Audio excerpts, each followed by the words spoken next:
Thanks so much to Handmade by Lorelei for your super thanks. I really appreciate it. Hi everyone, Liane here. I hope you're doing well. Today I have a really special unboxing today, and it is my very first Esterbrook Estie. And I got this pen from Van Ness Pen Shop.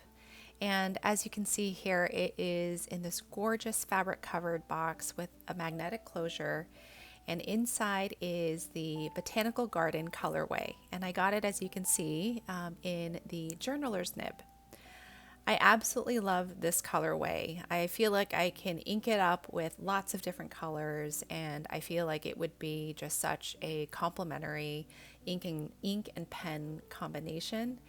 I'm noticing here that the cap is spring-loaded, so it's not just a screw cap. You have to apply a bit of pressure before you can engage the screw mechanism in the cap. So in this unboxing video, I'm going to do some side-by-side comparisons with other popular fountain pens in my collection.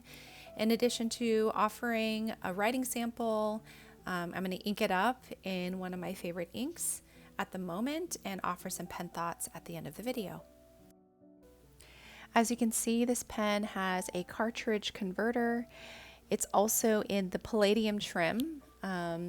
This pen is also offered with a gold trim, but I wanted to change things up a bit because if I'm looking at my pen collection, I have a lot of pens with gold trimmed accents.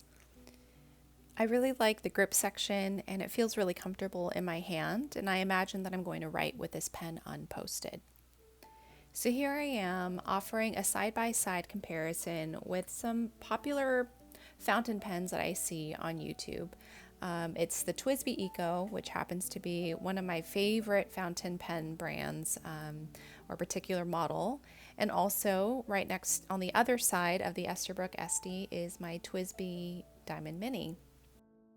As you can see, when it's capped, the Esterbrook Estie is quite large. It's slightly larger than the Eco. And when I uncap and post the pens, the Estie is still the largest out of the three, followed by the Eco and then the Diamond Mini.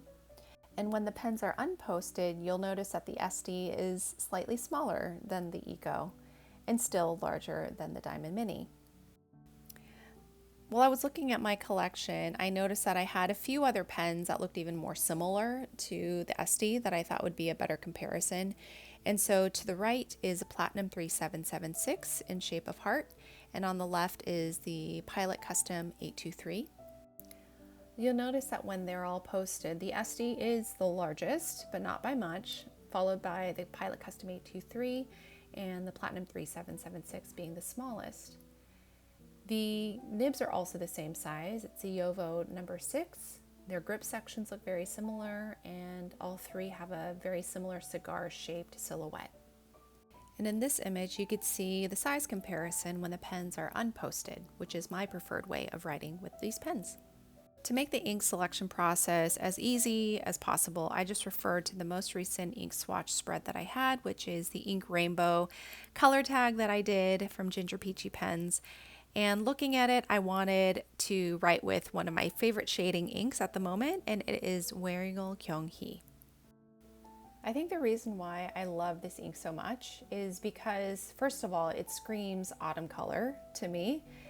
It's a golden yellow that also just reminds me of just a rich amber, honey, golden brown notes, and also it evokes the type of leather color that I really enjoy when it comes to leather accessories.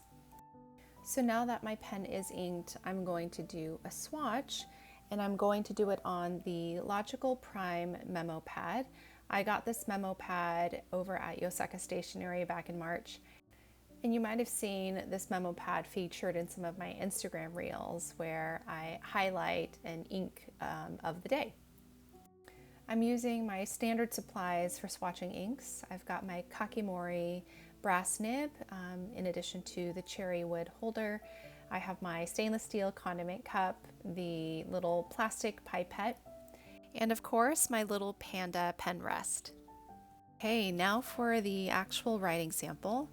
I'm looking for a blank spot in my Hobonichi A6 Techo, And right off the bat, I am in love with the way that the nib makes contact with the paper. I think that the ink and pen combination is really a stunning combination with the way that the ink shades. So I'm really happy with the color, the ink color selection. So for this Estie, I picked the journaler nib because I was interested in trying out kind of a custom grind. And the whole intention behind this journaler nib is that it's supposed to mimic or evoke the experience of writing with a vintage Esterbrook nib. And in this case, it is going to be kind of a medium stub grind where the downstrokes are going to be much broader than the cross strokes.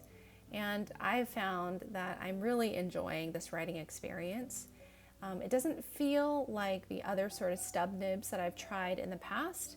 It has kind of a softer stub nib feel, if you know what I mean. And finally, this pen and video are dedicated to my mom, who graciously gave me the funds to purchase this really special pen. And not only is it my first Estie, but I got the Botanical Garden colorway because of my mother's and my shared love for gardening. And in fact, I probably inherited my love from my mother. So thank you so much, Umma. Love you.